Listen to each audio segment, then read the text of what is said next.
น้ำมันขึ้นมาหลายไหลสดไหลมีคนเป็นกลุ่มเลย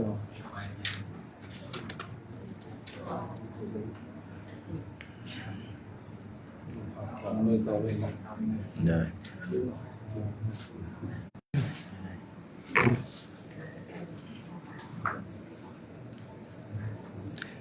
นะโมตัสสะภะคะวะโตอะระหะโตสัมมาสัมพุทธัสสะ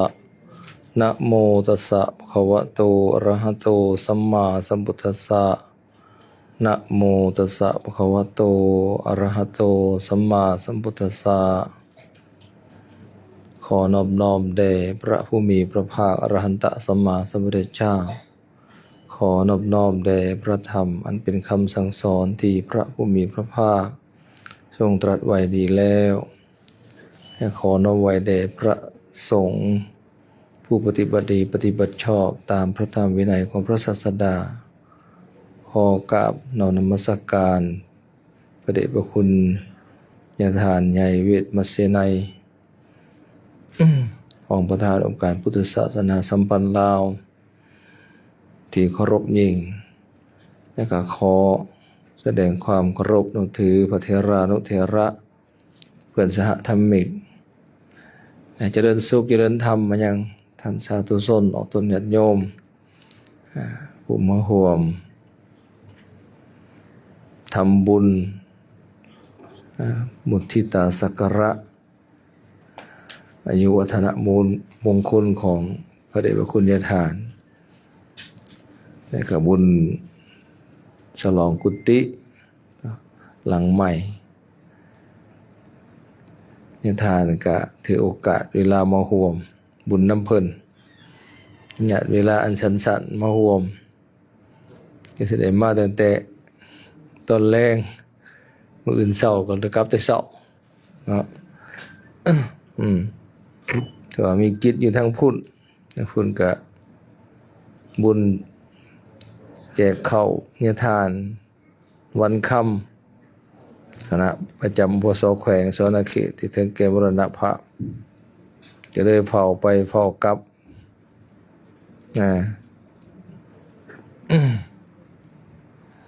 นี้ทานก็จะนำเอาหลักธรรมคำสอนของพระพุทธเจ้า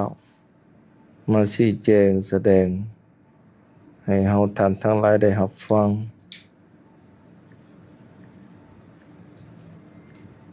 ในเรื่องที่ว่าด้วยแหวนธรรมคนเฮาเวลาแต่งตนแต่งโตนะไม่ออกเนาะสิไปออกเตะเฮือนออกเตะบ้านก็แย่งแหวนซะก่อนเนาะต้องเตะอะไรหน้าเนี่ยมันไก่ตาเด้เขาบอกเลยอวัยวะในส่วนที่เป็นหน้าอยู่ไก่ตาแต่ตาบ่เห็นไปเห็นอยู่บนห่างๆมันนะยังไงแม้แต่ตามันเองเนี่ยมันบ่เห็นนั่นแหละต้องได้เบิ่งในแหวนจังเห็นอย่างแสนเปิดสิแต่งหน้าแต่งตาก็ต้องได้แย่งแหวนหรือว่าสิ่งใดสกปรกมาเปลี่ยนมาติดมาแปดเปื้อนก็สิล้างได้สำระออกหรือว่าจากแย่งทั้งหลังก็ต้องมีแหวนหน้าแหวนหลังเพื่อเบิ่งว่ามันมีอันใดแปดเปื้อนหรือว่าสิตกสิแต่ง อันนั้นแหวนนอกเอาไปแย่งในทั้งห่างกาย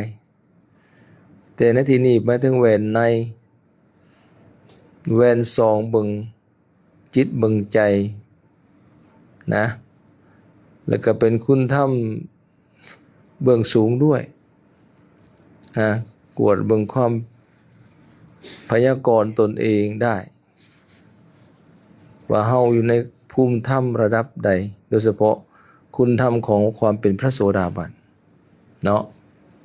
อันนี้ก็คือสีสูงนิดจักหน่อยนี่ชื่อว่าธรรมาธาตุ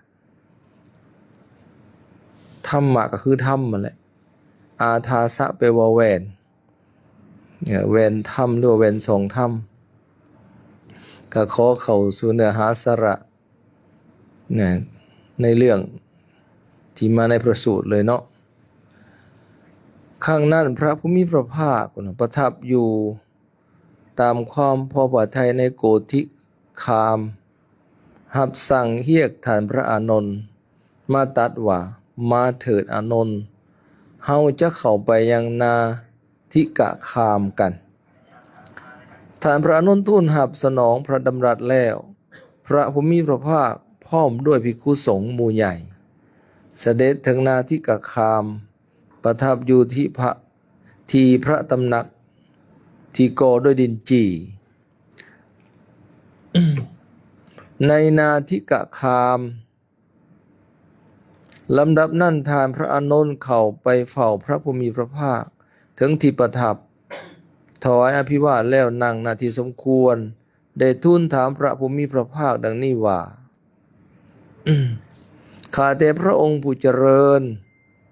ภิกขุสาลหะที่มรณภาพในนาทิกะคามมีคติเป็นแนวใดมีภพหน้าเป็นอย่างใดขะน้อยนี่หมายความว่าพระอานนท์เนี่ยเห็นพระภิกขุองค์หนึ่งชื่อเพิ่นว่าสาลหะมรณภาพแล้ว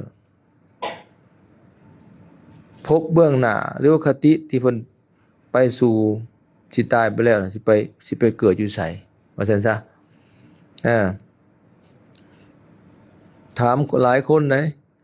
นางภิกขุณีชื่อนันทามรณภาพในนาทิกะคามมีคติเป็นใดขะน้อยมีภพหน้าเป็นอย่างไรอุปสกสุทัตตะที่ดับชีพในนาทิกะคามมีคติเป็นแนวใดมีภพหน้าเป็นแนวใดอุปาสิกาสุชาดาที่ดับชีพในนาทิกะคามนี้มีคติเป็นแนวใดมีภพหน้าเป็นแนวใดอุปาสกกกุฏะที่ดับชีพในอาทิกะคามในนาทิกะคามนี้มีคติเป็นใดมีภพเบื้องหน้าเป็นใดอุปสกการลิมกะอุปสกกะนิทกะเราไปหาเอาคนเอาสื่อคนผู้ตายเนี่ยมาบอกหลายๆอุปสกกะทิสสะละหะสหะอันนี้ขออ่านกันเด้อ หมายความว่ามันหลายอันนี้จำนวนหนึ่งเนี่ยถ้าสิอ่านจำนวนหนึ่งเนาะผ่านไปในศูนย์นี่มันหลายคนหลายสื่อหลายสื่ออุปสกตุถะอุปสกสันตุถะอุปสกกัพพตะอุปสกสุภตะที่ดับชีพในนาทิกะคามมีคติเป็นใดมีภพหน้าเป็นใดพระผู้มีพระภาคตรัสตอบว่าภิกขุสาลหะทำให้แจ้งเจโตวิมุตติปัญญาวิมุตติอันบ่มีอาสวะเพราะอาสวะสิ้นไปด้วยปัญญาอันยิ่งเองเข้าถึงอยู่ในปัจจุบันหมายความว่าภิกขุสื่อสาลหะนี้เป็นพระอรหันต์เนาะทำอาสวะให้สิ้นแล้วจึงถึงนิพพานซะภิกขุณีนันทาเป็นโอปติกะเพราะละสังโยชน์เบื้องต่ำหาประการหมดไปจะปรินิพพานในภพนั้นบ่หวนกลับมาจากโลกนั้นอีกภิกขุณีชื่อนันทานี่ได้บรรลุอนาคามีละสังโยชน์ทั้งหาเบื้องต่ำได้แล้วสักยทิฏฐิวิจิกิจฉาศิลพัตตปรามาสกามราคะและปฏิฆะได้อนาคามีนี่จะเมื่อดับขันธ์แล้วจะไปอุบัติอยู่ในพรหมโลกสันสุทธาวาสและจะบำเพ็ญเพียรที่นั่นบ่กลับมาอีกเลยจะปรินิพพานอยู่ที่นั่นอุปสกสุทัตตะเป็นพระสกทาคามีเพราะละสังโยชน์3ประการหมดไป และเพราะราคะโทสะโมหะเบาบางมาสู่ภพนี้อีกเพียงเถื่อเดียวก็จะทำที่สุดแห่งทุกข์ได้ อันนี้หมายถึงพระสกทาคามีนี่ละสังโยชน์3ได้แต่ทำราคะโทสะโมหะให้เบาบางกลับมาอีกครั้งเดียวคนนี้อุปสิกาชุชาดาเป็นพระโสดาบันเพราะละสังโยชน์3ประการให้หมดไปบ่มีทางตกต่ำมีความแน่นอนที่จะสำเร็จสัมโพธิในวันข้างหน้านางชุชาดาเนี่ย ในบรรลุโสดาบันละสังโยชน์3ขาดเนาะอันนี้เป็นผู้บ่ตกต่ำเป็นธรรมดาเดี๋ยวก็จะบรรลุเป็นพระอรหันต์อย่างสากับบุเกิน7 ชาติเนาะอุปสกกุฏฐะเป็นโอปติกะเพราะละสังโยชน์เบื้องต่ำหาประการหมดไปปรินิพพานในภพนั้นบ่หวนกลับมาจากโลกนั้นอีกเป็นธรรมดาอุปสกการะลิมภะเป็นโอปติกะอันนี้เป็นพระอนาคามีหมดพวกนี้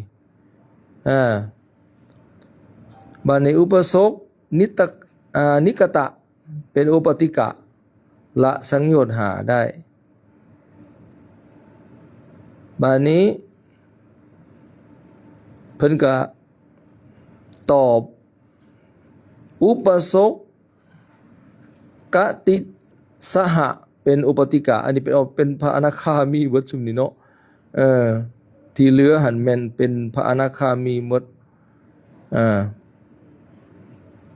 บัดนี้มีแต่พระอนาคามีทั้งนั้นที่เหลืออุปสกนาทิกะคามอีก50 คนดับ10แล้วเป็นโอปติกะเพราะละสังโยชน์เบื้องต่ำหาประการสิ้นไปปรินิพพานในภพนั่นบ่หวนกลับมาจากโลกนั้นอีกอุปสกในนาทิกะคามอีก96 คนดับ10แล้วเป็นพระสกทาคามีเพราะละสังโยชน์3ประการสิ้นไปและเพราะราคะโทสะโมหะเบาบางมาสู่โลกนี้อีกเป็นเพียงครั้งเดียวเพียงแต่ครั้งเดียวก็จะทำให้ที่สุดถูกได้อันนี้96 คนนี่เป็นพระสกทาคามีอุปสกในนาทิกะคามอีก510 คนดับชีพแล้วเป็นพระโสดาบันเพราะสังโยชน์3ประการสิ้นไปบ่มีทางตกต่ำมีความแน่นอนที่จะสำเร็จสัมโพธิในวันข้างหน้าตั้งไปค้นเอามาถามอีหลีพระอานนท์ก็นะผู้ใดตายในเมือง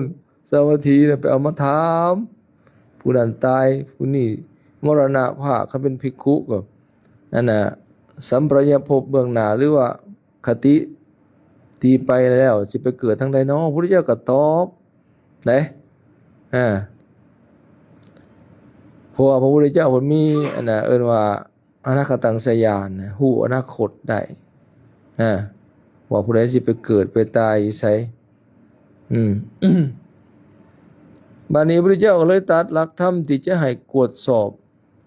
ว่าคติผู้ไปไหนไปสู่ภพจังไดน่ะหลักธรรมที่ชื่อว่าแหวนธรรมอานนท์ว่าข้อที่บุคคลเกิดเป็นมนุษย์แล้วดับชีพนั้นบ่แม่นเรื่องแปลกประหลาดเพิ่นว่าแต่ว่าคนเฮาเกิดมาแล้วตายนี่บ่แม่นเรื่องแปลกประหลาดแต่เมื่อผู้นั้นดับชีพแล้วพวกทานเข้ามาหาตถาคตถามเรื่องนั้นเป็นการรบกวนตถาคตเพิ่นว่าแต่ว่าผู้ใดตายแล้วผู้ใดล่วงลับแล้วพวกเจ้ามาถามเฮานี่ติเพิ่นว่ามันเป็นการรบกวนหรือว่าทำความลำบากแก่เฮาตถาคตคือเพิ่นจะต้องได้ตอบผู้ใดตายมาถามผู้ใดตายมาถามง่ายๆซะมันเลยเป็นการลำบากของเฮาตถาคต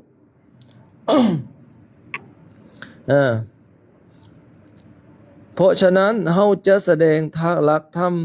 ที่ชื่อว่าแหวนธรรมเป็นเครื่องมือ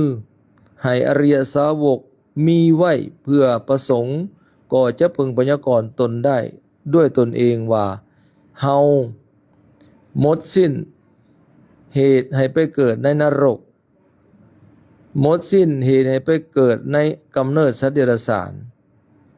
หมดสิ้นเหตุให้ไปเกิดในแดนเปรตหมดสิ้นเหตุให้ไปเกิดในอบายทุกขติและวินิบาตแล้วนี่ธรรมที่บรรจะแสดงต่อไปนี่ก็สามารถพยากรณ์ตนเองได้ว่าเฮาน่ะมีความอันเหตุจะให้ไปเกิดในความเป็นเปรตเป็นสัตว์เดรัจฉานเป็นสัตว์นรกเหล่านี้นะหรือว่าทุกขติวินิบาตนี่บ่ไปเกิดอีกแล้วถ้ามีธรรมต่อไปนี่เนาะ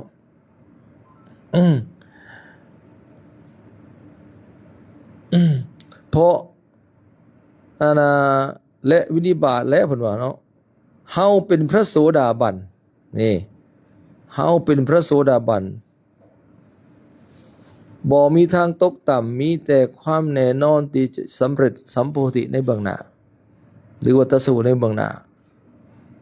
ความว่าเป็นโสดาบันนี่คือบ่ตกต่ำบ่ถอยหลังบ่กลับคืนมาสู่ความเป็นปุถุชนอีกแล้วเนาะและก็แน่นอนตัวก็จะสำเร็จสัมโพธิในเบื้องหน้าหลักธรรมที่ชื่อว่าแว่นธรรมเป็นเครื่องมือให้อริยสาวกมีไว้เพื่อประสงค์ก็จะพึงพยากรณ์ตนได้ด้วยตนเองว่าเฮาหมดสิ้นเหตุที่ให้ไปเกิดในนรกหมดเหตุที่จะให้ไปเกิดในกำเนิดสัตว์เดรัจฉานหมดสิ้นเหตุที่จะให้ไปเกิดในแดนเปรตหมดสิ้นเหตุที่จะให้ไปเกิดในอบายทุกขติและวินิบาตแล้ว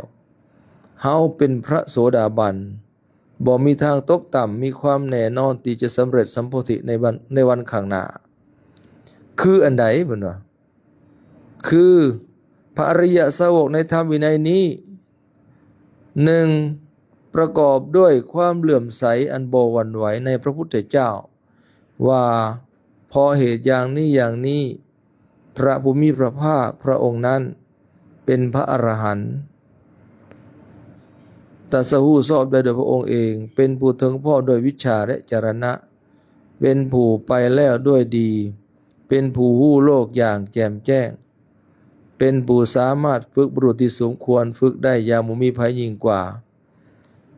เป็นครูผู้สอนของเทวดาและมนุษย์ทั้งหลายเป็นผู้รู้ผู้ตื่นผู้เบิกบานด้วยธรรมเป็นผู้มีความจำเริญจำแนกธรรมสั่งสอนสัตว์ดังนี้นี่อันนี้ก็อยู่ในพุทธคุณที่เฮาไหวคู่มือแล้วนี่แต่ขออ่านผ่านซะก่อนเนาะบ่ได้จะอธิบายทีหลังข้อ2อริยสาวกในธรรมวินัยนี้ประกอบด้วยความเลื่อมใสอันบ่หวั่นไหวในพระธรรมว่าพระธรรมเป็นธรรมที่พระผู้มีพระภาคตรัสไว้ดีแล้วเป็นผู้ศึกษาและปฏิบัติเพิ่งเห็นได้ด้วยตนเองเป็นสิ่งที่ปฏิบัติได้และให้ผลได้บ่จำกัดการเป็นสิ่งที่ควรกล่าวกับผู้อื่นว่าทานจงมาถึงเบิ่งเถิดเป็นสิ่งที่ควรน้อมเข้ามาใส่ตัวเป็นสิ่งที่ผู้รู้ก็รู้ได้เฉพาะตนดังนี้ 3. อริยสาวกในธรรมวินัยนี้ประกอบด้วยความเลื่อมใสอันบ่หวั่นไหวในพระสงฆ์ว่าพระสงฆ์สาวกของพระผู้มีพระภาคเจ้าปฏิบัติดีแล้ว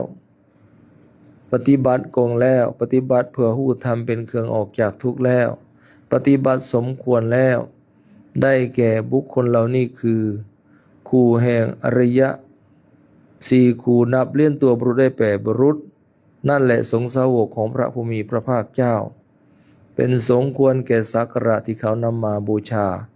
เป็นสงควรแก่สักการะที่เขาจัดไว้ต้อนรับเป็นผู้ควรรับทักขิณทานเป็นผู้ที่บุคคลตัวไปควรทำอัญชลีเป็นเนื้อนาบุญของโลกบ่มีนาบุญอื่นยิ่งกว่า 4. ประกอบด้วยศีลอริยสาวกประกอบด้วยศีลที่พระอริยเจ้าพอใจเป็นศีลที่บ่ขาดบ่ทะลุบ่ด่างบ่พร่อยทานผู้รู้สรรเสริญ เป็นใหญ่เป็นท่านศีลที่ท่านผู้สรรเสริญบ่ถึกตัณหาและทิฏฐิครอบงำเป็นไปเพื่อสมาธิอันนี้หมายถึงศีลห้าเนาะอันนี้เป็นบ่ได้ไล่มาแต่ละข้อถ้าไล่มาแต่ละข้อก็บางสวรรคเพิ่นก็ว่าบางสูตรก็ว่าเป็นผู้เว้นขาดจากการฆ่าสัตว์เว้นขาดจากการลักทรัพย์เว้นขาดจากการประพฤติผิดในกามเว้นขาดจากการดื่มเว้าตัวเว้นขาดจากการดื่มกินสุราเมรัยอันเป็นที่ตั้งแห่งความประมาทเว้นขาดคือบ่เฮ็ดบ่ล่วงอีกเลยศีลห้าเนี่ยบ่ขาดบ่ทะลุบ่ด่างบ่พ้อยนะอานนท์นี่แลคือหลักธรรมที่ชื่อว่าแว่นธรรมเป็นเครื่องมือให้อริยสาวกมีไว้เพื่อประสงค์ก็พึงพยากรณ์ตนเองได้ด้วยตนเองว่าเฮาหมดสิ้นเหตุที่ให้ไปเกิดในนรกหมดสิ้นเหตุที่ให้ไปเกิดในกำเนิดสัตว์เดรัจฉานหมดสิ้นเหตุที่ให้ไปเกิดในแดนเพศหมดสิ้นเหตุที่ให้ไปเกิดในอบายทุกขติและวินิบาตแล้วเฮาเป็นพระโสดาบันบ่มีทางตกต่ำมีความแน่นอนที่จะสำเร็จสัมโพธิในวันข้างหน้านี่อันนี้เฉพาะสูตรนี้ซะก่อนพอว่ายังมีต่ออีกได้อันเพิ่นสิเอามาถามนะก็พระอานนท์นะบ่แม่นบ่เท่านี้เด้แต่ในทีนี้บัดนี้เฮามาสังเกตเบิ่งธรรมที่พระพุทธเจ้าเอามาเป็นแหวนธรรมเนี่ยเอามากวดสอบเบิ่งตนเองได้ว่าคนอื่นก็ดีหรือโดยเฉพาะตนเองเฮานั่นนะเฮาเข้าถึงคุณธรรมความเป็นโสดาบันได้หรือบ่เพราะว่าเฮาคือดังพระทายพระบอกนะเฮายังเป็นปุถุชนได้คันเป็นปุถุชนนี่นะมันบ่พ้นไปจากอบายเฮ็ดบุญหลายปานใดก็อย่านะคันว่าเฮ็ดบุญสิบ่ได้บุญเนี่ยพ่อจังก็สิถามหรือสิเถียงในใจเลยเนาะเฮ็ดบุญเฮ็ดทานรักษาศีลเจริญภาวนาฟังเทศน์ฟังธรรมก็สิบ่ได้ขึ้นสวรรค์นี่บ่สิตกนรกอย่างเดียวบ่สิว่าสินะก็อาจสินึกเถียงหรือดึกขัดแย้งในใจอยู่แน่นอนทำบุญก็ยอมได้บุญก็ยอมให้ผลก็ยอมมีความสุขในชาตินี้ชาติหน้าหรือไปเกิดในสุคติโลกสวรรค์หรือหากเจริญภาวนาเจริญเมตตาเจริญสมถะวิปัสสนาก็ยอมได้ไปเกิดในพรหมโลกแต่ว่าถ้ายังบ่ได้ดวงตาเห็นธรรมยังบ่ได้เป็นพระโสดาบันเอิ้นว่ายังบ่ถึงกระแสแห่งพระนิพพานก็บ่สามารถปิดประตูอบายทั้งสี่ได้คือความเป็นสัตว์นรกเป็นเปรตอสุรกายสัตว์เดรัจฉานหมายความว่าเมื่อหมดบุญในสวรรค์หรือพรหมโลกก็ยังตกอบายได้คือเก่าเอิ้นว่าปิดประตูอบายทั้งสี่บ่ได้นะปุถุชนนะอย่าว่าแต่ญาติแต่โยมเลยแม้แต่พระสงฆ์สมณเณรที่เอิ้นว่าสมมุติสงฆ์ยังบ่แม่นผู้บรรลุโสดาบันเพิ่นเอิ้นว่าสมมุติสงฆ์ก็ยังบ่พ้นจากอบายต่อเมื่อได้บรรลุธรรมเป็นโสดาบันได้ดวงตาเห็นธรรมละสังโยชน์3ขาดอันนี้จึงเอิ้นว่าอริยสงฆ์พระอริยสงฆ์อันนี้ปิดประตูอบายได้ความเป็นสัตว์เดรัจฉานเป็นเปรตเป็นสัตว์นรกอสุรกายอันนี้ปิดแล้วเหตุจะให้ไปเกิดได้ภพภูมิเหล่านี้อบายภูมิคือดังกล่าวมานี่นั้นบ่มีอีกแล้วนะ บัดนี้ พระพุทธเจ้าตรัสอยู่ในพระสูตรนี้นั้นอันเป็นเวรถ้ำกวดสอบนั้นอริยสาวกนะข้อที่หนึ่งนะมีความเหลื่อมใสอันบ่หวั่นไหวในพระพุทธเจ้าจื่อง่ายๆสินะ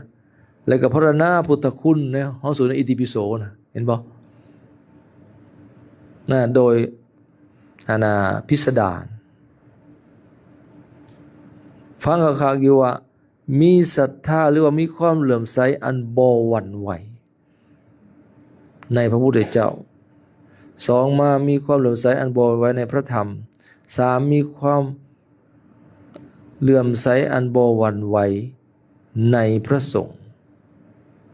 บ่หวั่นไหวศรัทธาความเหลื่อมใสความเสื่อมั่นในพระรัตนตรัยนี่มั่นคงบ่หวั่นไหวสนิทบ่มีสิ่งใดมาทำให้เพิ่นเคลื่อนคาดหรือว่าเปลี่ยนแปลงออกจากพระรัตนตรัยได้ให้เลิกยึดถือหรือแม้แต่ให้ติเตียนพระพุทธพระธรรมพระสงฆ์บ่มีทางจะเอาเงินเป็นตื้อเท่าใดมาชื่อจ้างจอมอ้อยหรือจะข่มขู่ถึกบังคับจะเอาชีวิตอินทรีย์หรือถึงขันตายก็ยอมแต่บ่ยอมแม้ติเตียนหรือจะออกจากพระรัตนตรัยไปนับถือลัทธิอื่นศาสนาอื่นอันนี้บ่มีทางจะเป็นให้เพิ่นหวั่นไหวบ่มีเทวดามารพรหมใดๆจะเฮ็ดให้เพิ่นเคลื่อนค่าหรือออกจากพระรัตนตรัยไปได้นี่ตัวนี้และนี่น่าคิดได้ญาติโยมศีลห้าเท่านั้นศีลห้านี่รักษาบริสุทธิ์สนิทบ่ขาดบ่ทะลุบ่ด่างบ่พ้อยเว้นขาดเลยเว้นขาดเลยนะจังซั่นอันนี้ก็เฮามาเบิ่งในสูตรนี่เนี่ยญาติโยมมันก็น่าสิเข้าไปถึงปฏิบัติได้เพราะศีลห้าบ่แม่นศีลแปดบ่แม่นศีลอุโบสถพระโสดาบันเช่นสมัยพุทธกาลอนาถบิณฑิกาเศรษฐีนี่แล้วก็มีบุตรมีภรรยานางวิสาขานี่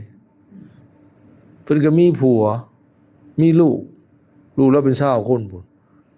นะอันเป็นพระเจ้าแผ่นดินเช่นพระเจ้าพิมพิสารนี่อันนี้ก็บรรลุโสดาบันเพิ่นก็เป็นพญาเป็นผู้ปกครองเมืองสาวัตถีมรสคือเนี่ยเพิ่นก็เป็นพระเจ้าแผ่นดินผู้ทุกข์ยาก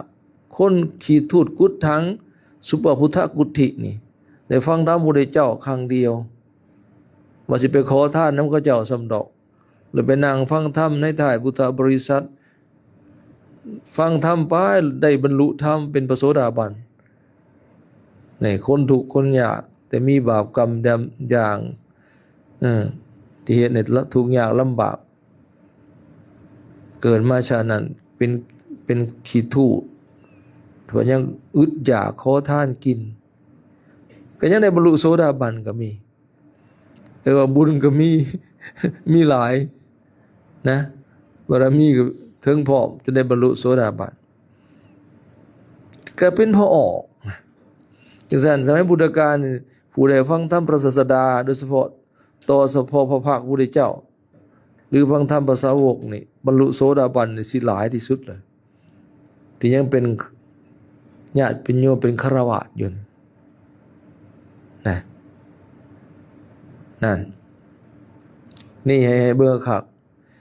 ขันถึงความเป็นโสดาบันแล้วเพิ่นจะมีศรัทธาตั้งมั่นอาบนไว้ในพระพุทธพระธรรมพระสงฆ์วางกี้นี่เพิ่นสูตรอยู่ในมหาศีล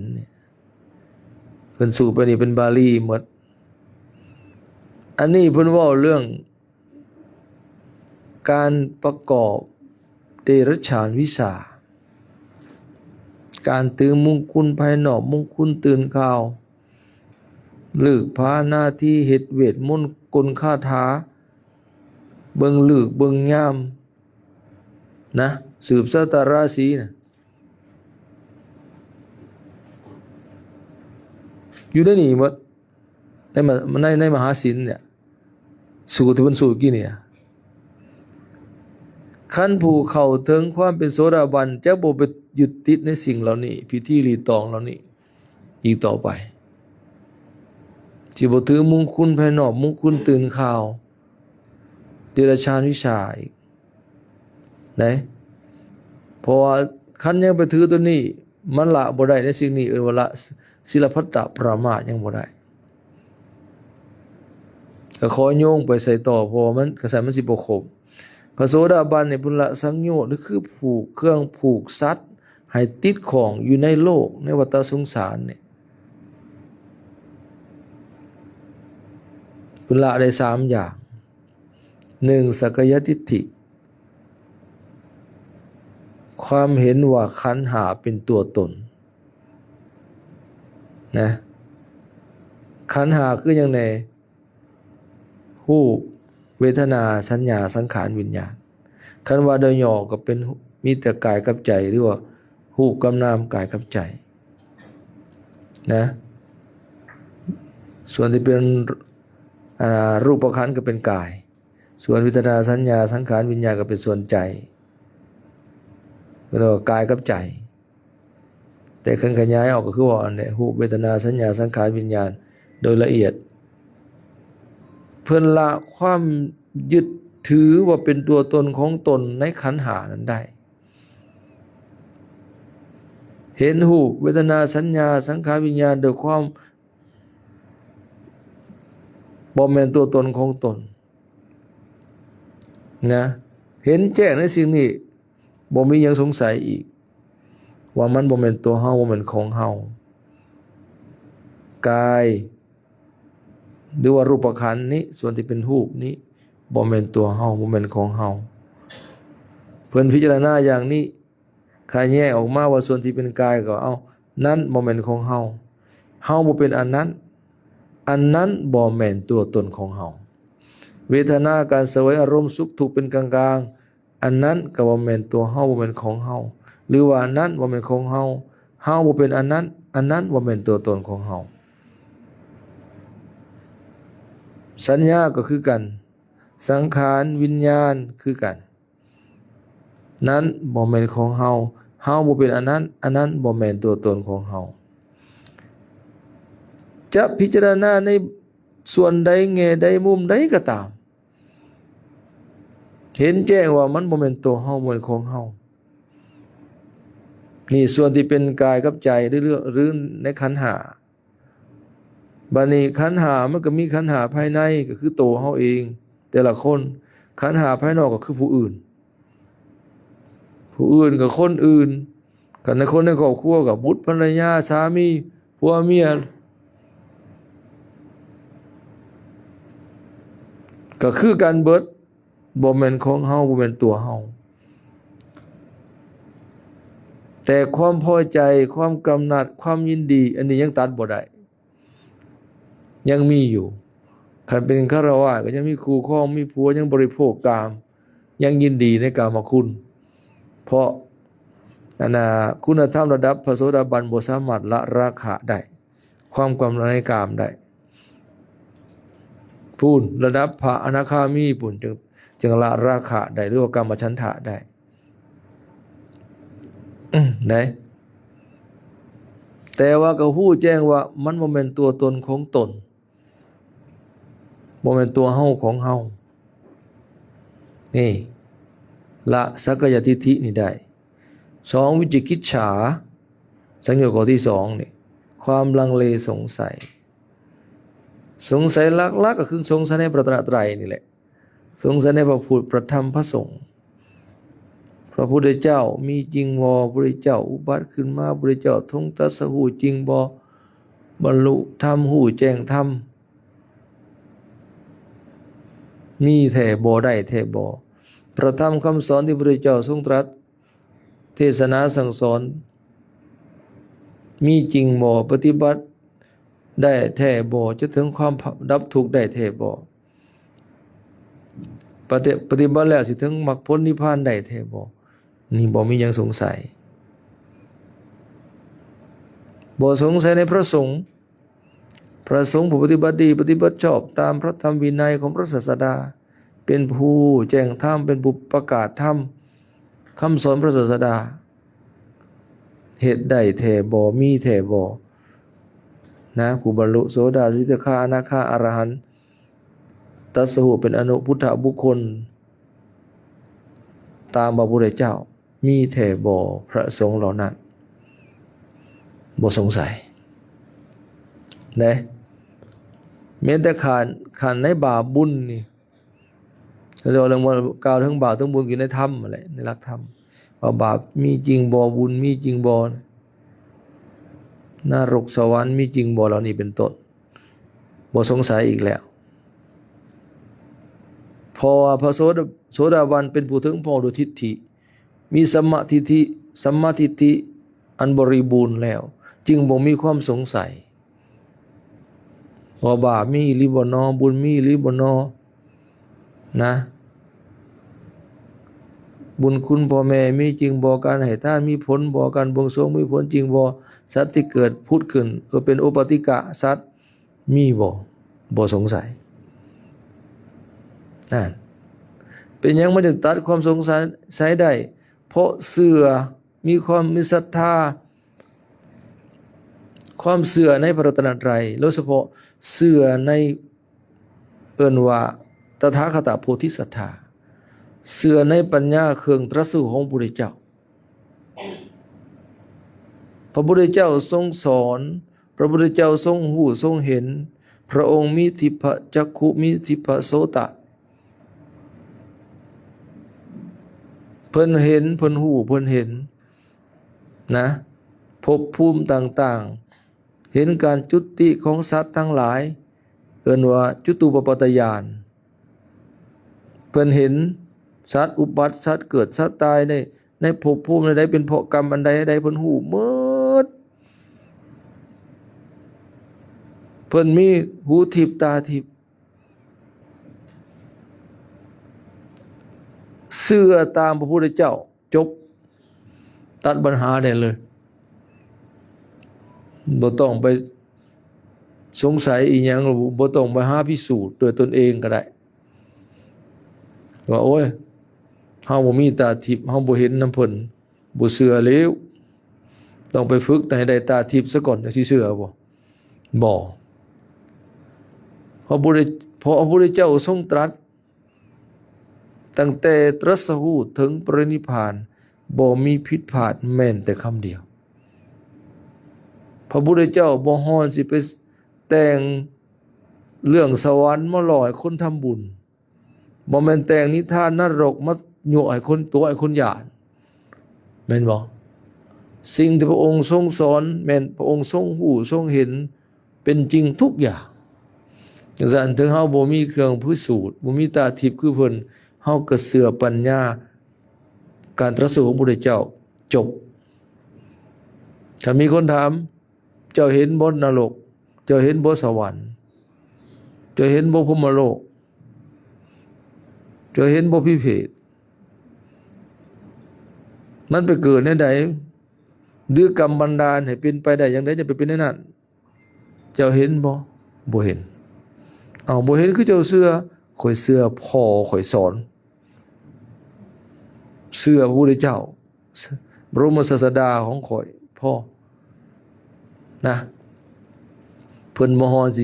สร้างเรื่องมาตัวคนเล่นแม่นบ่นี่แต่คันปุถุชนเฮามันยังสงสัยอยู่เองแม่นบ่มีอยู่บ่เนาะเพราะว่าบางเทื่อเฮ็ดดียังบ่ได้ดีมันมีอยู่บ่บุญนี่ฮะบางคนไปเฮ็ดชั่วอยู่บ่คือมีความสุขอยู่มันมีอยู่บ่บาปมันบ่ให้ผลมันบ่เข้าใจเรื่องกฎของกรรมนะคนเฮาทำบุญทำบาปสลับซับซ้อนบางเทื่อบุญให้ก่อนบาปยังบ่ให้ผลก็มีบางเทื่อบาปให้บุญให้ผลก่อนบาปยังบ่ให้ผลก็มี ว่าคนเฮาทำดีทำชั่วซับปนคนเล่กันอยู่หลายภพหลายชาติบ่แม่นแต่ชาติเดียวนะคันสิเอาเรื่องกรรมมาพิจารณาเรื่องการให้ผลของกรรมมันให้ผลจังใดเอามาคิดซื่อๆโดยที่บ่มีญาณอย่างหูเหมือนพระพุทธเจ้าหรือเหมือนผู้เพิ่นมีฤทธิ์ทางใจนะได้ฌานได้อภิญญานะเฮาสิมานั่งคิดมานั่งเดาเอาซื่อๆมีโอกาสเป็นบ้าได้นะจังซั่นบ่ต้องไปคิดให้หลายคันเชื่อตามพระพุทธเจ้าจบเลยเรียกว่าศรัทธานุสรีแล่นไปตามศรัทธาบ่ต้องเน้นปัญญาหลายเชื่อตามพระพุทธเจ้าเชื่อตามเพิ่นผู้ฮู้แล้วจบนะบ่ต้องไปใส่การพิจารณาหลายคันผู้ใดพิจารณาตามธรรมโยนิโสมนสิการให้หลายขึ้นฮู้แจ้งตามอันนั้นว่าธรรมานุสารีก็เป็นคุณธรรมของโสดาบันคือกันในโสดาปฏิมรรคแต่ว่าในสัทธานุสารีธรรมานุสารีก็เว้าแต่เรื่องความบ่เที่ยงนับตั้งแต่อนาหูป เสียงกลิ่นรสโผฏฐัพพะธรรมารมณ์ตาหูดังลิ้นกายใจมีแต่ว่าเรื่องความบ่เที่ยงมีอันเปลี่ยนแปลงเป็นอย่างอื่นเป็นธรรมดาจนหดธาตุขันธ์นะเจตนาผัสสะเวทนามีแต่ว่าเรื่องความบ่เที่ยงทั้งนั้น10หมวดพุ่นอยู่ในหันนะแต่ว่าย่อลงกันในขันธ์ห้าละอายตนะ12ก็อันนั้นก็เป็นคุณธรรมพระโสดาบันคือกันแต่ก็เห็นแจ้งตามความเป็นจริงว่าขันธ์ห้านั้นบ่แม่นตัวตนของตน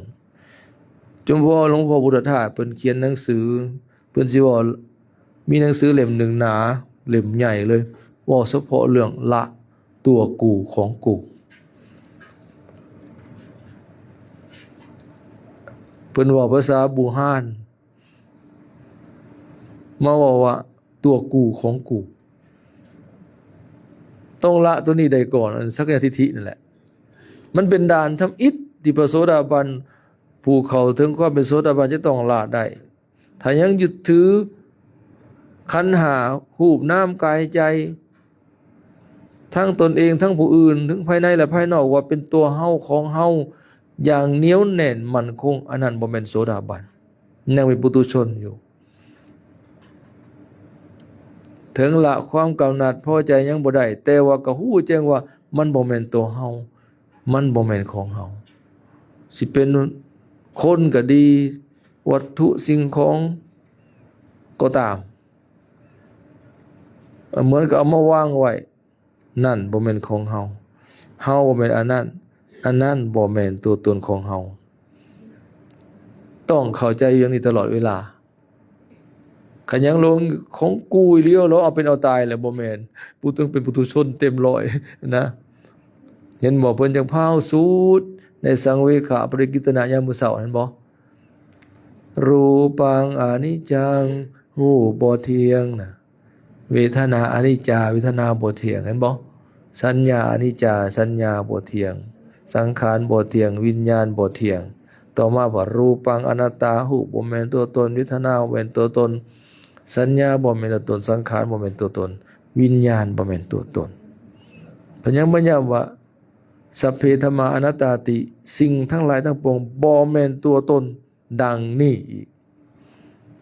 แล้วเฮาสิเห็นอยู่ในเพิ่นสูตรตัวนี้ในพระสูตรต่างๆพระวินัยพระอภิธรรมสิเว้าเรื่องอนิจจังทุกขังอนัตตานี่หลายขนาด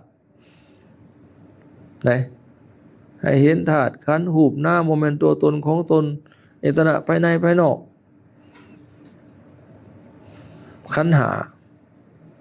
เพราะมันต้องได้ละก่อนถอนตัวนี้ออกก่อนให้ได้สักกายทิฏฐิเห็นไหม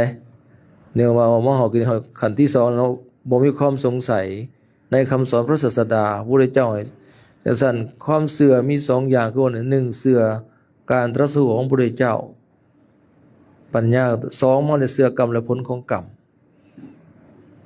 อันนี้ว่าโดยย่อเด้เนาะเขาอยู่ในอรรถกถาประกอบว่าเชื่อกรรมเชื่อผลของกรรมเชื่อว่ากรรมเป็นของตนมี3อย่างขยายออกไปแต่ก็ว่าโดยย่อก็มี2คือเชื่อปัญญาคือตรัสรู้ของพระพุทธเจ้าและเชื่อกรรมและผลของกรรมจบเท่านี้ นะนี่เขาก็ บ่สงสัยอีกต่อไปการสิละความสงสัยได้ต้องพิจารณาโดยละเอียดในธรรมนั้นๆเฮาศึกษาธรรมมันได้ก็อย่าเฮาอ่านเฮาท่องจำได้ให้พิจารณาโดยละเอียดจังสิละความสงสัยได้เมื่อมันเข้าใจแจ่มแจ้งออกจะออกหมดสงสัยศึกษาธรรมะพระพุทธเจ้าน่าอัศจรรย์เมื่อเข้าใจแล้วยิ่งศึกษายิ่งหู้ยิ่งเข้าใจยิ่งม่วนบ่มีเปิดมีเบื่อนะจนอันอื่นบ่อยากอ่านพุ่นแหละตำราภายนอกอันอื่นบ่อยากอ่านเนี่ยโดยเฉพาะอันคำแต่งใหม่เขียนขึ้นทีหลังนี่บ่อยากอ่านเลยแหละนะแม้นจังซั่นเฮานี่ได้หลักปริยัติได้แล้วได้ยิบนใดพากันเล่ากันสูตรนี่แหละได้แล้วแต่ความเข้าใจลึกซึ้งในธรรมที่ตัวเองท่องจำน่ะจนหมดความสงสัยในธรรมนั้นอันนี้เป็นอีกเรื่องหนึ่งเห็นบ่เราม่วนอยู่ใดรูปังอานิจัง เล่นเสียงผมแต่ว่าเข้าใจคักปานใดแล้วบัดนี้อันมันบ่เที่ยงนะเห็นบ่หั่นนั่นแหละแล้วคันว่าบ่แม่นตัวตนมันละอยู่ได้อยู่บ่เข้าใจคักส่ำใดนะคันอันใดก็ยังเห็นอันใดก็ของกูจอกแต่ละนึงก็ด่าลูกขับเบิดบ้านอัตตามันหนักโพดแล้วแม่นบ่อัตตนิยาจอกกูแต่กูซั่นราคามาแต่เมืองนอกพุ่นเด้อด่าลูกด่าเต้าขับเฮือนแน่แสดงว่ามันยึดถือเอาเป็นไทเอาว่าแม่นบ่จนผิดจนด่าจนหายกันย้อนแม่นบ่แน่ลูกตายเสียผัวเมียตายจากโอ้ยห้องไห้พายน้ำตาเสียอกเสียใจเป็นทุกข์เป็นร้อนกินบ่แซ่บนอนบ่หลับแสดงมันเป็นหลงออกเป็นของกูอีหลีเนี่ยผัวกูผัวเฮาลูกเฮาเมียเฮาคักๆจนสิเป็นโรคประสาทย้อนเห็นบ่พวกมันไปยึดว่าเป็นของกูผัวเฮาลูกเฮาเมียเฮานะก็นั่นเป็นบทพิสูจน์ได้นะอันนั้นเด้อข้อที่3บัดศิลปตปรามาสความถือศีลอดซื้อบางประการหรือว่าถืองมง่ายไว้ง่ายซะถือศักดิ์สิทธิ์สืบกันมาตัวนี้แหละมันสิตำไม่ออกหลายที่อาตมาเว้าเรื่อยเนี่ยนะอันไปเว้าในนี่แหละในมหาศีลนี่เนี่ยที่สูตรพวกนี้เนี่ยนะเดรัจฉานวิชาเนี่ยหลายยิ่งคู่มือเนี่ยแห่งสิเห็นหลายหลากไปเรื่อยปีที่ลีกตองใหม่ๆขึ้นมานะระวังดีๆเพราะออกไม่ออกอันนี้นะเด้อเฮ็ดคาถาผายันเฮ็ดพิธีลีตองในนั้นแก้แต่งแก้เสียเคราะห์สืบชะตาราศีเบิ่งฤกษ์เบิ่งยามทำนายฝันดูฤกษ์ดูลักษณะตัวเพิ่งตัวสวยซาตาขาธาตุศูนย์ใหม่ฮักรักคนนี่เดี๋ยวนี้ร้ายแท้ๆอาตมาก็เป็นห่วงในบางเทื่อเฮานี่มีฐานะทางโภคะหลายมีทั้งตำแหน่งหน้าที่สูงด้วยแต่ว่าไปเฮ็ดน้ำสิ่งเหล่านี้เพราะหยังจะไปติดในความงมงายเหล่านั้นเพราะบ่ได้ศึกษาธรรมะจึงไปเฮ็ดในพิธีรีตองเหล่านี้หลายแม่นบ่ไปก็มีแต่ไปหาแบบนั้นแหละว่าซะแสวงหาแบบนั้น หาเครื่องล้างของขลังหาเครื่องรักษามหานิยมป้องกันภัยบ่ได้ไปหาปฏิบัติธรรมกรรมฐานดอกไปหาอาจารย์เกจิไสดังทั้งพอออกทั้งยาคูเงียงหูหาแต่แน่นั้นเดี๋ยวนี้มันเกิดขึ้นปันดอกเฮ็ดนะตั้งแต่เป็นเรื่องดังๆมาเอาถูกจับแล้วยังว่าถูกจับคือเก่งมันก็ถูกจับเห็นบ่อันพวกไปเฮ็ดนำก็เสียเงินบักหลายๆเลยนะแบบนั้นโอ้ยแต่มาไปเห็นเลยบอกเนาะโลกของโลกโซเชียลมันเจริญเนาะมันทันสมัยเฮาได้ยินบ้านเพิ่นเมืองทานก็มีบ้านเฮาก็ยังบ่เพิ่นก็ยังบ่ได้เปิดกว้างปานใดแต่ว่าบ้านเขาเจ้าเฮาสิเห็นเรื่อยๆนะไปเสือไปกินหดน้ำมูกน้ำลายโอ้ยสารพัดนะเอาหออุจจาระปัสสาวะพวกก็มีนะกินเลยก็มีป๊าดโธ่พระพุทธเจ้าสอนหมดเลยนะเพิ่นสอนบอกว่าให้มาอุจจาระอาตมาไปกินเด้อคันอยากรวยอุปสอุปสิกาภิกขุทั้งหลายอยากได้บรรลุธรรมอยากได้เจริญก้าวหน้าของเรื่องเอาปัสสาวะอาตมาไปดื่มเด้อมีบ่ในสูตรในธรรมไปหาเบิ่งคันว่าหากมันวิเศษวิโสอีหลีเนี่ยพระพุทธเจ้าเพิ่นก็แฮงเฮ็ดแล้วเพิ่นตีเตียนซ้ำไหนภิกขุไปเฮ็ดเพิ่นยังว่าประกอบเดรัจฉานวิชาหาเลี้ยงชีพในทางที่ผิดเพิ่นว่าอยู่ในสูตรที่สูตรกี่เนี่ยไปอ่านมันคนคิงลุกไปนำน่ะไปอ่านในหั่นน่ะโอ้ยตายคักบัดนี้ไปเฮ็ดอันนี้นะเห็นบ่อย่างซั่นเห็นเพิ่นบ่เฮ็ดก็จะไปว่าเพิ่นเด้อเว้ยมาหาญาอันญาทานองค์นี้ญาคู่ผู้นี้มาให้สะเดาะเคราะห์ให้ก็บ่ได้บ่เฮ็ดผีสังผมว่า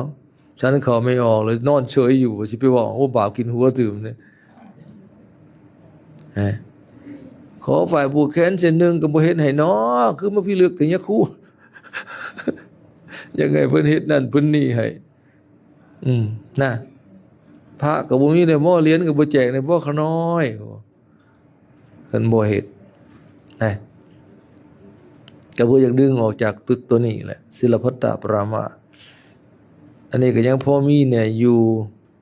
นะพวกใครแน่ยิ่งไปหาถือผีช้างที่ว่าลึกพาหน้าที่นั่นแฮงนอกออกไปเดี๋ยวนี้มันหลายเด้นี่เห็นบ่แม่นหยังพญานาคก็มียักษ์ก็มีเด้เวทสุวรรณเอามายักษ์มันมีใช้ตั้งไว้ในพระประตูเขาคือบ่ไหวจักเทื่อตะกี้เดี๋ยวนี้พระอ้าวปั้นก็คือมาไหวก็ถึกคือโคมนะผู้ใดบ่เว้าก็อย่าให้ทานสมบูรณ์สิเว้าอยู่นี่ล่ะเว้าจนฮอดมือมรณะนี่คือความจริงนะเด้อซั่นแหละมันอย่าลืมว่าสิ่งเหล่านี้ถ้าเฮายังไปหลงยึดถือในสิ่งเหล่านี้แหละมันปิดกั้นปัญญาปิดกั้นปัญญาแท้ๆเลยเพราะหยังเพราะบ่ได้สนใจในการศึกษาธรรมะมาบ่นนี้ได้อันนี้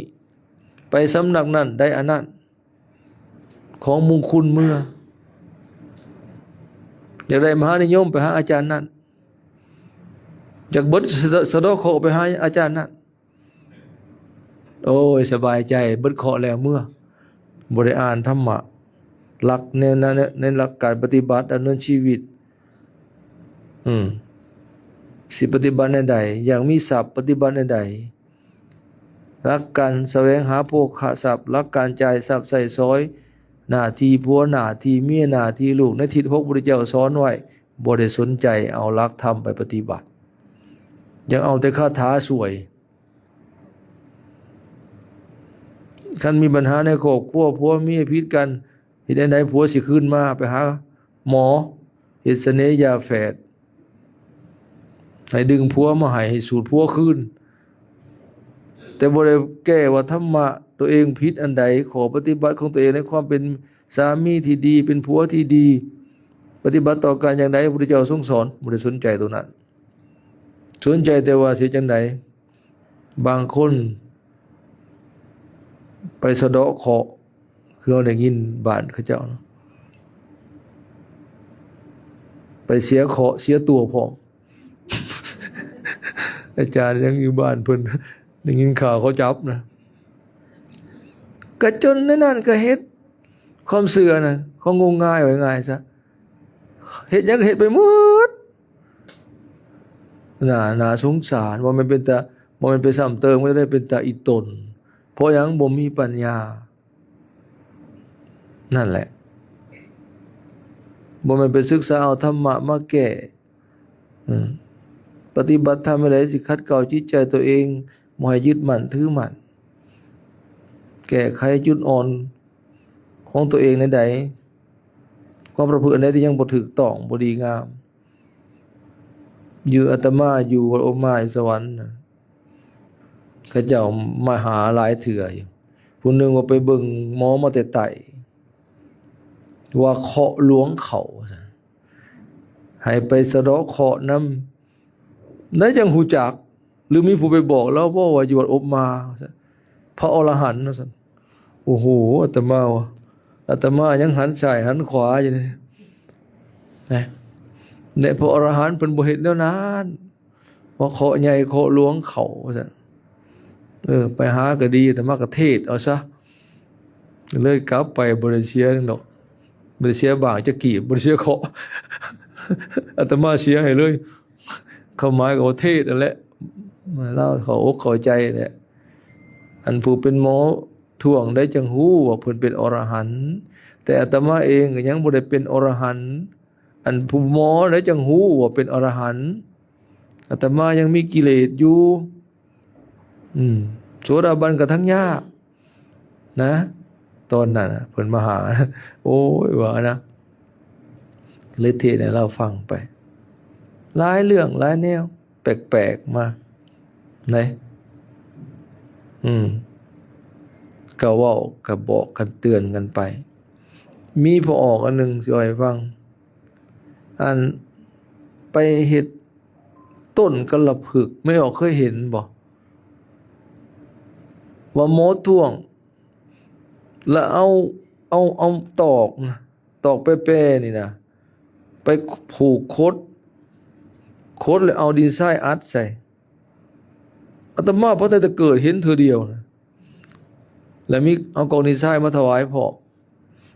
แล้วเอาอัดดินทรายให้ซุ่มๆใส่ตอกแล้วมัดเป็นขอดหยอดลงแม่นอีหยังอันนี้เขาเจ้าเฮ็ดแล้ว เอามาเคนเอาเงินหอยใส่น้ำแม่นอีหยังอันนี้ซั่นน่ะต้นน้ำตาอันนั้นเฮ็ดคือหยอดน้ำตาหมายความว่าเอาตอกมาทบแล้วเอาดินทรายอัดใส่บนห้อยทบนะปลูกส่วนหนึ่งหมอว่าเคยเฮ็ดกับพ่อกับแม่ให้เสียอกเสียใจห้องไห้พายน้ำตาบาปอันนั้นจึงมาตามท่านให้เฮ็ดต้นน้ำตาอุทิศให้พ่อให้แม่แต่ชาติก่อนปาดถูกบัดถามบนตำแหน่งหัวหน้าธนาคารแต่มาโอ้ยจังเป็นหยังนะนี่ยังตัวอย่างคันกองดีไซน์เป็นตาสิตอบได้อยู่เอาไปเฮ็ดกุฏิวิหารอันนี้มาหยอดน้ำตาใส่บ่วงนะโอ้มาคิดได้คิดดีเด้อันมงคลนักคิดเนี่ยเนาะก็เจ้าหาวิธีเฮ็ดให้คนไปเฮ็ดนะแปลกๆนี่ก็มีนะในนี้ท่านคันบ่ได้ฟังบทเทศน์ท่านสิเห็นดอกว่าอันเรื่องพี่แม่หมายนะเคยไปบนบ้านนึงนะเขาเฮ็ดหุ้นเพิ่นให้ไปสมโภชพระขี่รถมันค่ากี่ตมกลางโคกเพื่อสิขึ้นได้หัวจุด4-5 โมงแลงไปฮอดบ้านผู้นี้มืดสุบตารถเยี่ยงไว้เห็นยืนเถลออยู่ เฮ็ดหุ้นตอนนั้นพี่ใหม่ๆกำลังอาละวาดเด้ไม่ออกข่าวว่าพี่ใหม่ๆนอนคนนอนไหลตายนะแต่มาเห็นโอ้ยมันอีหยังก็ซั่นหน้าหัวพุ่นได้แค่หัวเขาเป็นหุ่นใส่เสื้อนุ่งส่งข้างในแต่ว่าของเพิ่นบ่เอาเข้าในเหย้าคาศอกพุ่นแต้มปลายแดงๆนั่นอีหยังกายไปเห็นผ่านบ้านไปเห็น3-4ตัวเห็นแล้วจนตื่นแล้วมาตาเหลือกเยื่องสยบมันยังนะคือกันเบิดบ่เอาเครื่องเอาของเขาในส่งนะจักนุ่งให้พี่ช้างนุ่งทรงข้างในได้ข้างเอาเขาเอาไว้ทั้งนอกเสื้อก็ใส่หมวกก็ใส่แต้มหูแต้มตาเอาเฟื่องเฮ็ดนะมันแล้วอาตมาก็เลยไปถามพวกอันพอออกไม่ออกแถวบ้านแหละ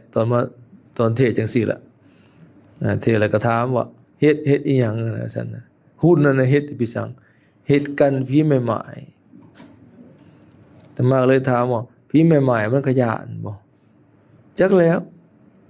เพิ่นว่ามันกันพี่ใหม่ๆได้เฮ็ดเพื่ออีหยังแหละถามก็บ่จักคำตอบ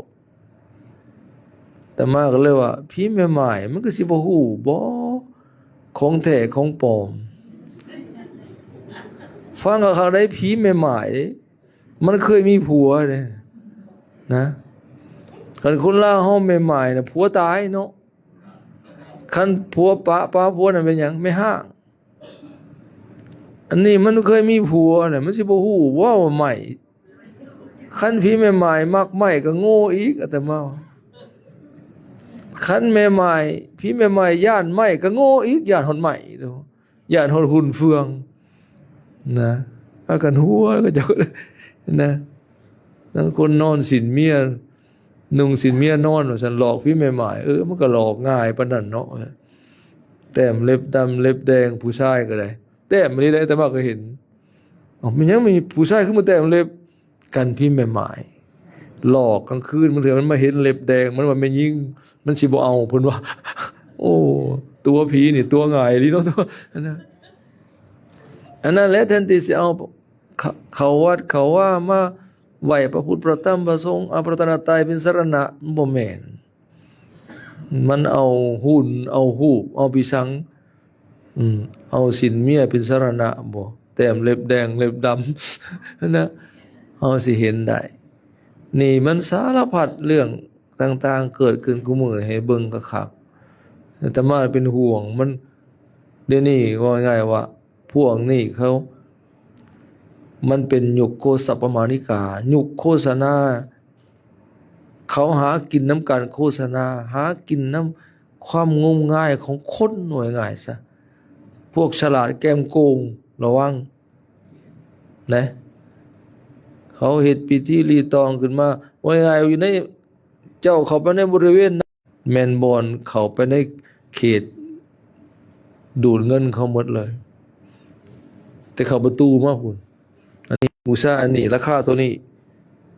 แก่อันนั้นต้องเอาตัวนี้มันอยู่ในแผนเขาหมดเลยนับแต่เดินเข้าไปในบริเวณนะแต่ว่าและของแจกนับแต่ลักแต่ก็มาตั้งเป็นแพงให้บูชาในซุ้มอาจารย์กระสูตรอาจารย์จะคู่อยู่ไหนซึ่งอาตมาหลอกเลยบ่ให้เฮ็ดเลยป้านนั่นนะไม่ออกผู้บ่ได้เฮ็ดในพิธีใหญ่เอาไปเฮ็ดอยู่เฮือนมันติดปานนั้นน่ะมึงดูบ่ให้เปิดพิธีใหญ่ในวัดบ่ให้เฮ็ดงานสมโภชบ่ให้มาเฮ็ดตั้งพิธีบวงสรวงตั้งเครื่องขายคาถาผ่ายันนั่นนี่บ่ให้เฮ็ดอันยังเอาไปเฮ็ดอยู่เฮือนไม่ออกเฮาก็บ่กล้าสิไปนำเฮือนเขาเจ้าปานนั้นแหละแต่ว่าในพิธีใหญ่ในวัดบ่ให้เฮ็ดหลอกเลยนะตั้งขายเป็นเท่านั้นตัวนี้อันนั้นตัวนั้นราคาเท่านั้นตัวนี้นี่เบิ่งบางเดือก็เป็นตาอีตนนะอาตมาอีตนเนี่ยมันเขาเจ้าเฮ็ดขายนะเป็นตาอีตนบางเทื่อผู้เอาไปขายน่ะเขาบ่ได้เคารพไปเบิ่งงานงามสมโพธิหรืองานนั้น ขอดซิมเด้อคือขนมนี่เขาขายนะไหนเขาจับก้นธงขาวเท่ออกโลดพระทองนะใครงังจังคอยมาตั้งน้ำหลังจับก้นธงถอกโอ้ยพ่อกูเขามาขายคือขนมนี่เนาะนะจนย่างไปบอกอาตมาเห็นกับตานะแม่ออกเจ้าก็คอยเห็นเคารพแน่แม่ออกได้ผู้ขายนั่นก็ได้เขาใส่รถตู้ไปเลยเขาไปจองเขาไปอันน่ะเอิ้นว่าไปประมูลในงานนั้นตกลงเขาเจ้าภาพสิให้กันเท่าใดเดี๋ยวจะให้เขาตั้งขายไปแต่เวียงจันทน์พี่ก็มีลงไปฮอดพุ่นได้บัดรถพระเขาก็ยอดใช้กล้องรถนะกล้องรถตู้บนเขานั่งนะกล้องนั่งเขาเนี่ยมีบนไหวเด้รถตู้เขาเอาญาติทะลุมนะเขาก็นั่งถึงพระนะไปเบิ่งรถไม่เอาก็ไปสังเกตเบิ่งรถผมเบิ่งก็แล้วไปแต่มาเห็นแล้วโอ้ยเขาขายอีพอกุนปลาขนมเนาะนะเดี๋ยวนี้มันโอ้ยไม่ออกเบิ่งก็คักเด้อเฮามีศรัทธาต่อพระโกฐด้วยปัญญาบางอย่างเฮาบ่มีศรัทธานี่บ่เลือกสรรน่ะเป็นการส่งเสริมให้เขาลบหลู่บ่ฮู้เมื่อโดยเฉพาะพวกแม่ค้าเห็นบ่เขาเอาพระพุทธรูปไปใส่ในคุสังฆทานเห็นบ่เอาใส่ในผ้าไตรเห็นบ่พระก็บ่แต่หยังก็แฟบบ่แต่ก็สบู่แหละเอาไปใส่คุแล้วก็หัดผ้ายางโปะไว้ก็บ่แต่หยังก็สบู่ก็แฟบก็ยาสีฟันตั้งกองกันขนไปทับถมกันขายเอาใหญ่เขาได้ผ้าไตรพระพุทธรูปพร้อมเฮามีพระนำไว้ดีแฮงส่งเสริมให้เขาเฮ็ดซั่นจะไปเอาเด้อนั่นเด้อพอดีเขาจะไปยัดใส่ทุกที่ทั่วแดนนั่นบัดนี้ในคุบริคารต่างๆก็เอาพระพุทธรูปยัดใส่ลดพระคือแห่งบุมสิหมดความหมายไปนำมือคือบ่มีคุณค่าอันไม่ออกค่าก็จะไปเฮ็ดเดินตั้งไว้สูงๆแน่ถึงสิขายก็อย่าเอาตั้งไว้อันอื่นพระนั่งกวักนั่งปิสัง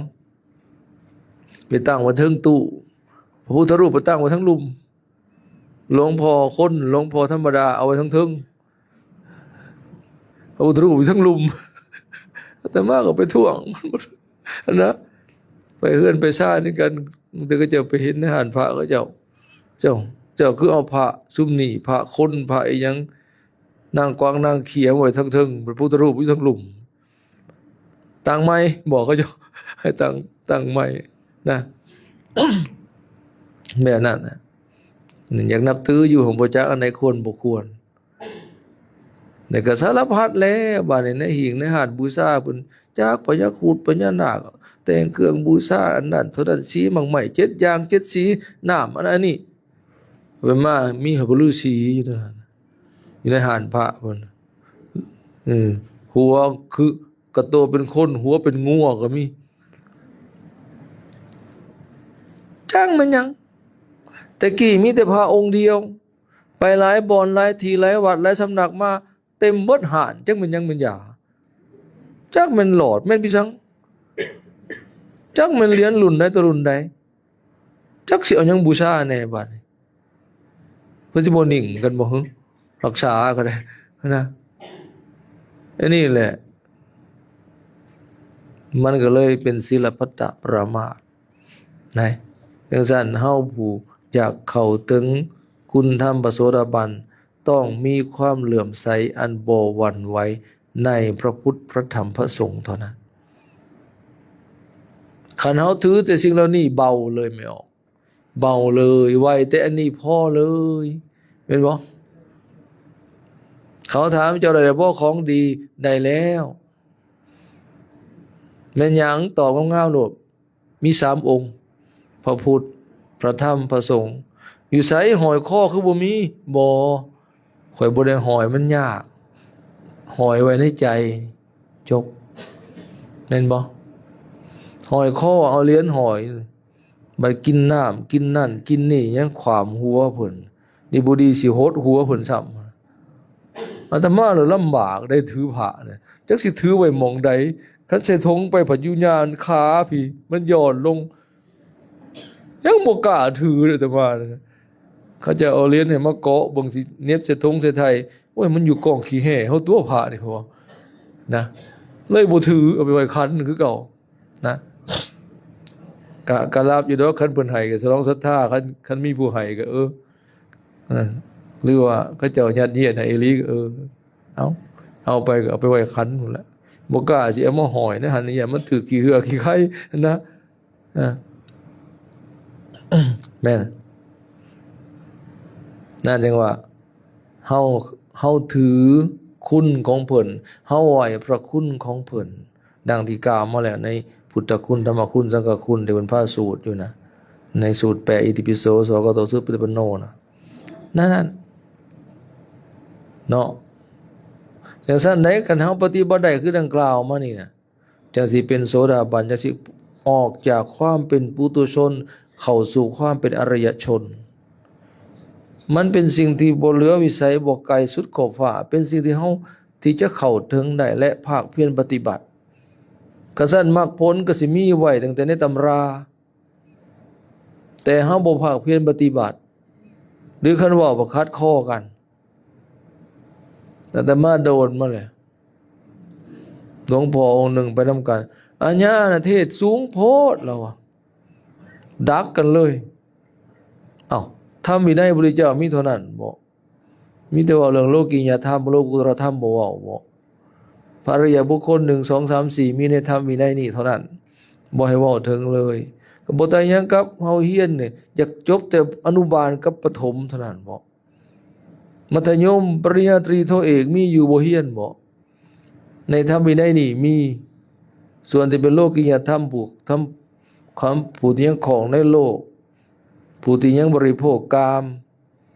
ผู้ที่คล้องเฮือนมันก็มีอีกมันก็สอนแต่คันผู้อยากออกจากทุกข์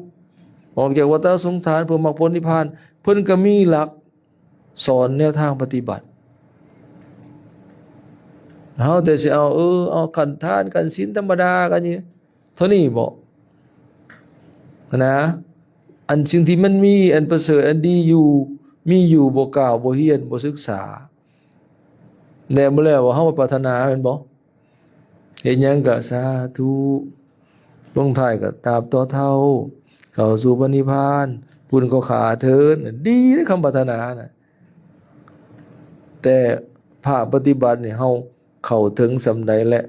เอาสิ่งเหล่านี้มาเทศมาสอนกันหรือหยังนะหรือเอามาศึกษาเอาปฏิบัติอย่างจริงจังกันอีหลีบ่นั่นนะตัวนี้สำคัญนะกษัตริย์เฮาก็ยังอยู่หั่นแหละเฮ็ดหยังพลลูกค่ำอยู่หั่นแหละรักษาศีล5ก็ฮักแน่บ่รักษาแน่เฮาบ่เคยโกรธศีลตัวเองซ้ำนะว่าได้หรือบ่แม่นบ่และตั้งใจอยู่บ่สิรักษาเป็นอธิศีลอธิจิตอธิปัญญาอีหลีโดยเฉพาะอธิศีลที่ยิ่งที่บ่ขาดบ่ทะลุบ่ด่างของพ่อยเฮาเคยตั้งใจสิรักษาอีหลีบ่ในมื้อนี้ในมื้อนี้หรือในอาทิตย์นี้ในเดือนนี้สิบ่ให้ขาดเลยเคยคิดบ่เคยกวดเบิ่งบ่พระโสดาบันบ่ลวงศีล5เลยได้หั่นมันต่างอยู่หม้องนี้ได้และตั้งมั่นในพระรัตนตรัยอย่างบ่หวั่นไหวเบิ่งคือง่ายแต่บ่ง่ายได้คือตัวอย่างศีล5แล้วนี่รักษายากได้เนาะยากได้ยุงมาตอมเนี่ยก็ใส่มันแล้วนี่บ่ดีก็ห้อยเอาตะเกียงไฟฟ้าบ่ได้ใส่แตกต่ำตายเป็นร้อยเป็นพันเป็นหมื่นเลยนะแต่การพระโสดาบันมันบ่ขาดเด้นะมีแต่ป้องกันตัวเองหรือว่าขับไล่เอาแต่บ่ให้ตายนะเขามุ่งเขายังไปแต่ปุถุชนเฮาคือว่าในคันไปหันไปนี่แม่นบ่ไปเห็นแนวของกินเป็นแต่แซ่บเป็นๆมาก็เอามาแล้วมาเฮ็ดแล้วแม่นบ่เห็นจิรอจินายมาใหม่ๆก็โยจะเอามาขัวขาแล้วมันเป็นแต่แซ่บเว้ยเพราะว่าแต่เฮาสิรักษาให้บริสุทธิ์อีหลีนี่กันอยากเพื่อบำเพ็ญเอิ้นว่า ในอริยมรรคคันเป็นโสดากับโสดาปฏิมรรคเพื่อโสดาปฏิผลเฮาก็ต้องได้ศึกษาและปฏิบัติโดยการละสังโยชน์โดยการปฏิบัติคือดังกล่าวมาโสดาปฏิญาณธรรมที่กล่าวมาแล้วได้เพิ่นเทียบว่าผู้ละความทุกข์ความเป็นโสดาบันนี่พอปิดประตูอบายทั้งหลายได้แล้ว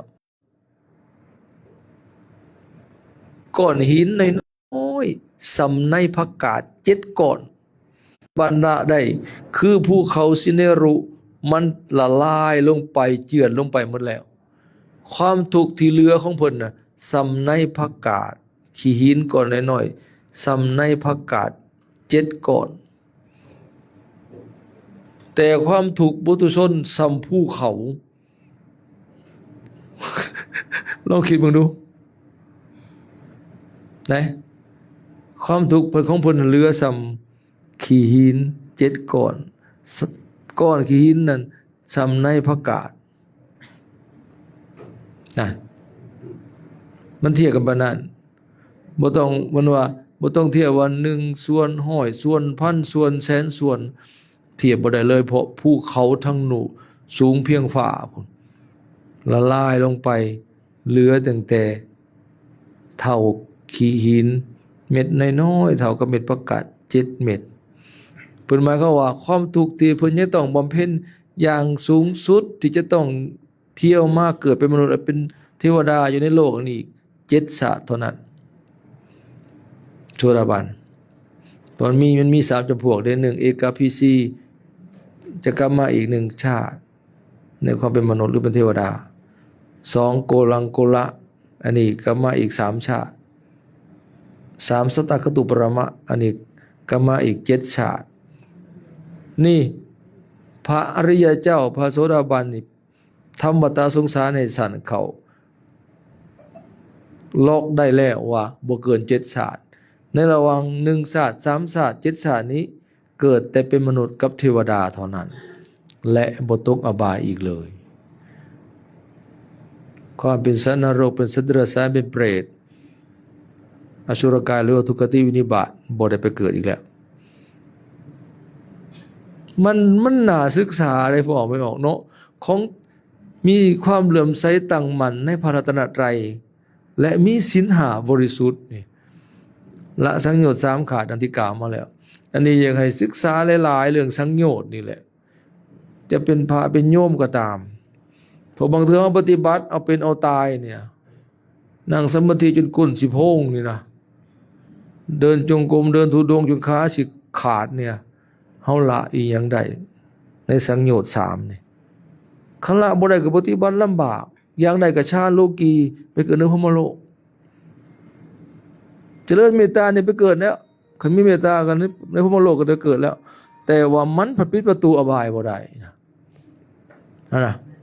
เฮ็ดบุญหลายปานใดก็ได้บุญนะเกิดชาติใดร่ำรวยหังมีแต่ว่าโอกาสตกนรกก็ยังมี 100% คือเก่าเมื่อเบิดบุญเมื่อบาปกรรมตามทันหันเทวดาอินพรหมที่ยังบ่ได้โสดาบันฝ่ายปุถุชนก็ยังตกอบายคือเก่ามาเบิดบุญหันมันเป็นตาญาณนี่เด้นะเป็นตาญาณอันนี้นะอย่างนั้นเฮาภาคเพียรได้เพื่อสิเลื่อนชั้นตัวเองให้มันสูงขึ้นแน่นะสมว่ามีมรรคผลในธรรมวินัยนี่มันมีอยู่นะพระโสดาบันสกิทาคาอนาคาอรหันต์ในธรรมวินัยของพระพุทธเจ้ามีอยู่หลักปฏิบัติมีอยู่อันใดควรละในใดเป็นสอนไว้อยู่เฮาก็พยายามภาคเพียรเนาะปฏิบัติเอาญาทานแสดงมาก็เห็นว่าสมควรแก่เวลาจึงขอยุติการแสดงตามเพียงตัวนี้ในท้ายที่สุดนี้ธรรมภาพขอน้อมเอาคุณพระพุทธพระธรรมพระสงฆ์และบุญกุศลใดที่เอาทางอะไรก็ทำไปแล้วตั้งแต่ปุริกษัตริย์และปัจจุบันชาติจงอารมณ์เป็นตบะเป็นเดชะเป็นปัจจัยปกป้องคุ้มครองให้พระเดชพระคุณญาติทานพร้อมด้วยครูบาอาจารย์พระสงฆ์สมณเณรตลอดญาติโยมทั้งหลายจงให้ปราศจากทุกโศกโรคภัยไข้เจ็บ ให้เจริญงอกงามไพบูรย์พูนสุขในชีวิตของตน เจริญในอริยญาณธรรมของพระศาสดายิ่งขึ้นไปจนตราบเท่าถึงความพ้นทุกข์คือพระนิพพานพุนเถิด สาธุสาธุอนุโมทนา สาธุ ขอแสดงความอุปคุณโมทนาบุญพระเจริญสุขุมสิริปันโน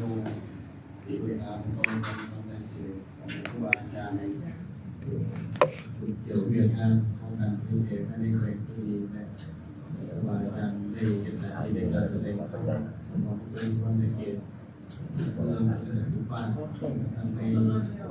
เป็นมีในตัวประเทศตามที่สถานการณ์ในทั่วไปในการที่เราเสียกันทำให้เราจะได้เป็นสิ่งของที่อาจจะสิ่งสังเกตได้